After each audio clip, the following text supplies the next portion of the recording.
Hello my dear চুলগুলো, আজকের ভিডিওতে আমরা বেশ কয়েকটা টপিক কভার করব। কি সেটা হচ্ছে direct band, indirect band gap, E K diagram, drift এবং মোবিলিটি।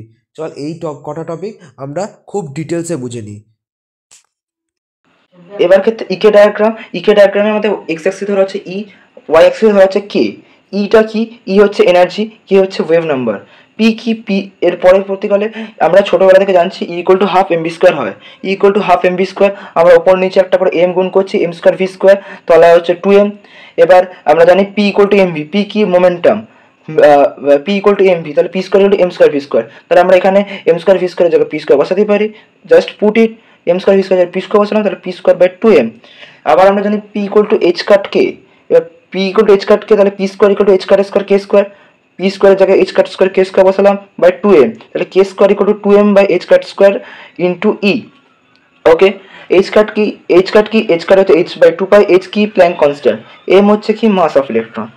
আশা করছি বুঝতে পেরেছিস। যদি বুঝতে না পারিস আরেকবার রিমাইন্ড করে দেখে নে, আশা করি তোদের অসুবিধা হবে না। এবার এখানে আমাদের বুঝতে হবে কি নেচারটা আসছে। নেচারটা কি আসছে না, আমরা ছোটবেলায় পড়েছিলাম, দেখবি ক্লাস 11-এ ছিল আমাদের Y square equal two 4x হচ্ছে প্যারাবোলের ইকুয়েশন ছিল, বা x square equal two 4ay। দেখ আমরা এখানে Y square equal two 4ax এমনি টাইপের, দেখ ওয়াইতে আমরা ধরেছিলাম কে, Y square equal to 4a সেটা ছিল কনস্ট্যান্ট। 4 এর জায়গায় আমাদের হচ্ছে 2m by H cut square, ওটাও একটা কনস্ট্যান্ট। এমও constant, H cut square constant, 2ও কনস্ট্যান্ট। এম তো মাস অফ ইলেকট্রন, ওটা কনস্ট্যান্ট অবভিয়াসলি, মানে পুরোটাই কনস্ট্যান্ট। তাহলে K square equal to constant into E, ফলে এটাও একটা প্যারাবোলার মতো নেচার নিচ্ছে। এটাও হচ্ছে তার মানে ইজ এ প্যারাবোলিক নেচার। এটা কিন্তু তোদের খুবই ইম্পর্টেন্ট, তোদের প্রায়শই পরীক্ষা দেয় কে ডায়াগ্রাম। এটা একটু বলে দেওয়ার কথা হচ্ছে, কন্ডাকশন ব্যান্ডের ক্ষেত্রে এই প্যারাবোলার শেপটা উপরের দিকে থাকে, অ্যান্ড ভ্যালেন্স ব্যান্ডের ক্ষেত্রে প্যারাবোলার শেপটা নিচের দিকে থাকে। কেন থাকে এটা আমরা পরবর্তীকালে জানতে পারবো। এবার চলে আসছে আমাদের direct band gap, indirect band gap. Direct band gap, indirect band gap কি? ডিরেক্ট ব্যান্ড গ্যাপ যদি আমরা কি বললাম, কন্ডাকশন ব্যান্ডে প্যারাবোলার মুখটা উপরের দিকে থাকে, ভ্যালেন্স ব্যান্ডের ক্ষেত্রে নিচের দিকে থাকে। এটা যদি একই কে লাইনে থাকে, top of the valence band and bottom of the conduction band, যখন একই কেতে লাই করবে তাহলে তারা ডিরেক্ট ব্যান্ড গ্যাপ। একই কেতে না লাই করলে তারা হচ্ছে ইনডিরেক্ট ব্যান্ড গ্যাপ। কি বললাম বুঝতে পারলি? যদি একই কেতে লাই করে তাহলে ডিরেক্ট, একই কেতে না লাই করলে তারা indirect band gap. Okay, am I clear? এবার চলে আসি, এবার সেকেন্ড পয়েন্টটা সেটাই বলেছি। থার্ড পয়েন্টটা, যদি ইলেকট্রন ট্রান্সমিট করবে ডিরেক্ট এখান থেকে এখানে যদি করে তাহলে ডিরেক্ট, যদি ইন্টারমিডিয়েট স্টেপ হয়ে করে এখান থেকে যাবে এখানে, তারপর যাবে এখানে, তাহলে হচ্ছে ইনডিরেক্ট। দেখ সেটাই লিখেছি, electron transmit direct by releasing energy, indirect transmission. প্রথম এখানে যাচ্ছে, তারপর এখানে যাচ্ছে। ওকে, এটার ক্ষেত্রে ডিরেক্ট রিকম্বিনেশন হয়। রিকম্বিনেশন কি? রিকম্বিনেশন হচ্ছে জাস্ট হোলটা ইলেকট্রন দিয়ে ভর্তি হওয়া। এখানে একটা ইলেকট্রন আছে, এখানে একটা হোল আছে, এটা একটা ইলেকট্রন, এটা একটা হোল। এই ইলেকট্রনটা যদি হোলটাকে গিয়ে ফিল করে দেয় তাহলে সেটা ভর্তি হয়ে যাচ্ছে, ফলে ইলেকট্রন হোল নাম্বার কমে যাচ্ছে। This process is known as recombination.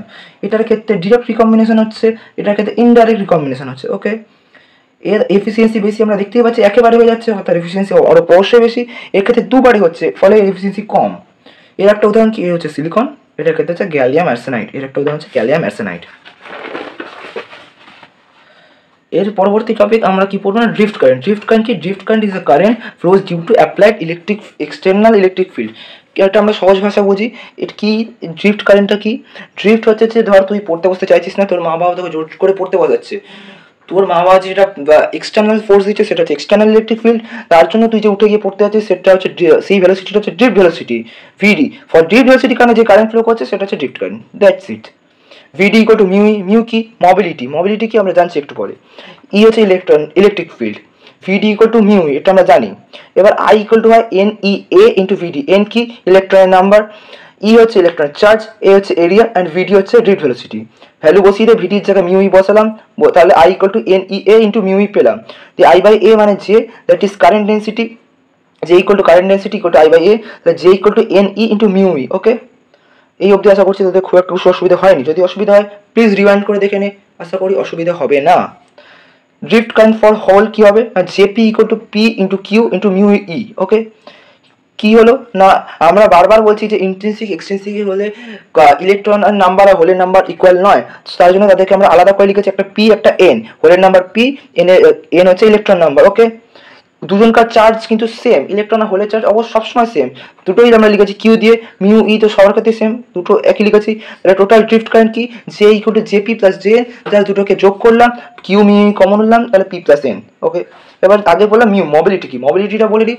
Mobility কি, মোবিলিটি হচ্ছে সোজা মধ্য ভাষায় যেটা মোবিলিটি, একটা ইলেকট্রন বা হোল যদি একটা এক্সটার্নাল ইলেকট্রিক ফিল্ড দিই তার জন্য কত স্মুথলি এক জায়গা থেকে মুভ করছে, that characteristic is known as mobility. Okay, আশা করি তোরা বুঝতে পেরেছিস। Just take it easy.